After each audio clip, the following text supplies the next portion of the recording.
It's your boy Jimmy Blue, Mr. All Access Elite Boxing, reporting live from Dallas, Texas. Let's talk boxing. Listen, guys, a huge unification showdown is going down Saturday, August 21st in Las Vegas, Nevada at the T-Mobile Arena. 8-time division world champion Manny Pacquiao versus The Truth, WBC, IBF, unified, unbeaten, undefeated, one of the top welterweights, one of the top pound-for-pound fighters in the world, Errol The Truth Spence Jr. Now, look, Manny Pacquiao starting camp. He's in the Philippines right now. Obviously, he hasn't fought in almost 2 years. He's looking good. He's in a tough fight. He's going to be in a very, very tough fight.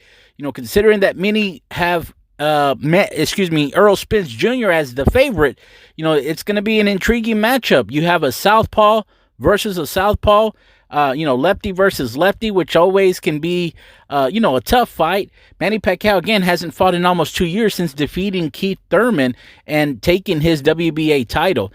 Now, one of the interesting things that's going to, be in regards to this fight is whether or not the WBA is going to, as far as, establish Manny Pacquiao once again as the champion. If you guys don't remember, a few weeks back, they ended up making him the champion in recess and ended up promoting Ugas as the WBA champion. So it's going to be really interesting to see how it plays out, because if we know Errol Spence Jr., Errol wants to unify. He wants to get closer in becoming an undisputed welterweight champion. That's something that, if I'm not mistaken, Manny Pacquiao has not yet done himself.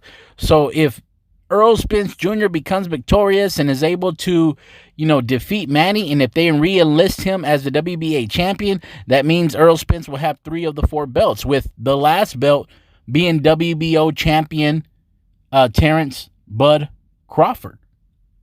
Now, a lot of people, a lot of fight fans, a lot of boxing media, a lot of boxing experts were really clamoring for a potential showdown between Errol Spence as well as Bud Crawford. But as many know, a lot of those talks have died down. Ever since Errol Spence Jr. has gotten in his accident, many thought that he was never going to be able to return again. And obviously he came back fighting Danny Garcia in December of this past year during the pandemic, and they sold close to 16,000 tickets in Cowboy Stadium, which was, it was phenomenal to see, man, because Earl looked really good.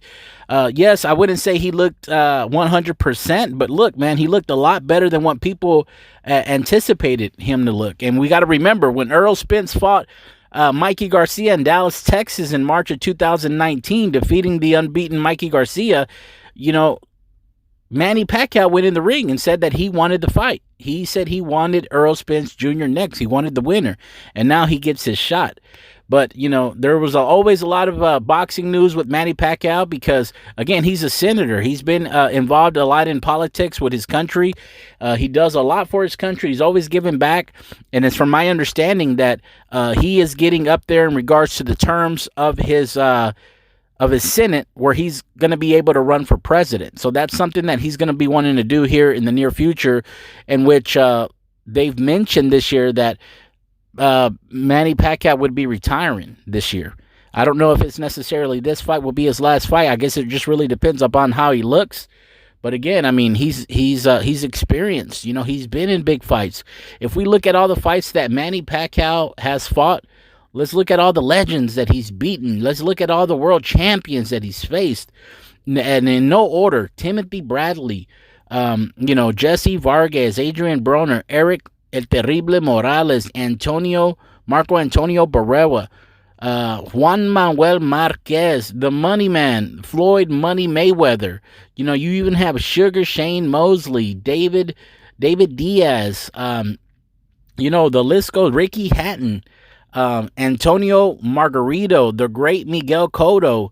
The list goes on, guys. Like I said, Manny Pacquiao is a legend, man. He's the only fighter in the history of boxing to be a world champion in 4 different decades. He is the only fighter in the history of boxing to become an 8-time division world champion, which is unheard of. Now, leading up to this fight, Errol Spence Jr. said, look, he's going to be training like never before. He's going to be training to knock out Manny Pacquiao. Those were Earl's words. He's training in order to knock out Manny Pacquiao.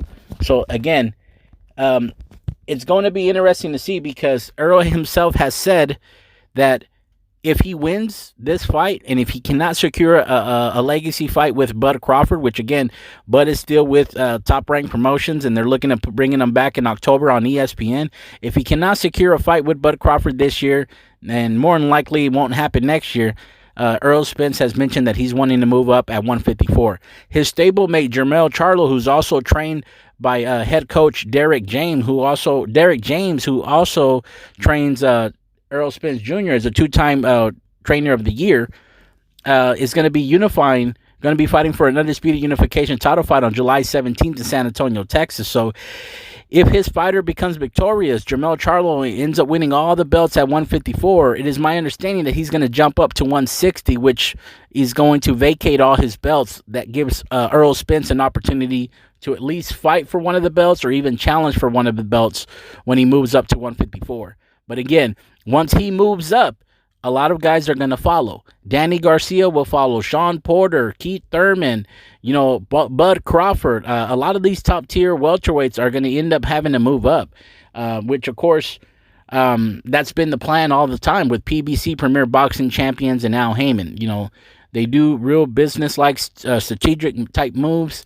But it's exciting, man. It's exciting because, Manny Pacquiao was rumored to be fighting Ryan Garcia. And then it was supposed to be Mikey Garcia. And then there was Bud Crawford that he was supposed to be fighting in the Middle East. And then all of a sudden it's Errol Spence Jr. So, I wish Manny nothing but the best. He's a great fighter. He's a legend. He's one of the greatest of all time. We hope to see a very entertaining fight. But again, I want to hear what you guys think. Let us know in the comment, man. And if you show love to All Access Elite Boxing, make sure to hit that like button. Make sure to hit the subscribe button, because, hopefully we'll get more interviews. We'll get some footage the night of the fight. And, man, I can't wait for this one. But it's your boy, Jimmy Blue, Mr. All Access Elite Boxing, signing off.